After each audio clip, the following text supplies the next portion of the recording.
Welcome to Sweet Life Beat Life. We hope this video helps. You start by preparing the Epson L3250 and your network so the connection process is smooth. Power the printer on and confirm the Wi-Fi indicator is in ready mode. If needed, wait for initialization. Make sure you have the exact SSID and password and a smartphone or computer connected to that same network.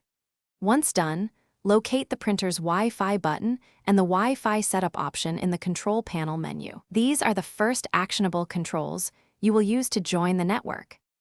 Now you perform the core connection steps where precision matters. If you choose manual setup, navigate the printer menu to Wi-Fi setup, select your SSID, and enter the password exactly. Typos and wrong case will fail the link. If your router supports WPS, select WPS on the printer and then press the router's WPS button within the prompted timeframe. This pairs devices without typing. Make sure the printer shows a successful connection message. Hold until you see confirmation before moving to finish by installing drivers and verifying print over Wi-Fi so that everything functions. On your computer or phone, run the Epson installation package and select network or wireless setup. The software should detect the L3250 automatically. Once installed, print a test page or network status sheet to confirm IP and connection stability. If printing fails, try one key troubleshooting tip.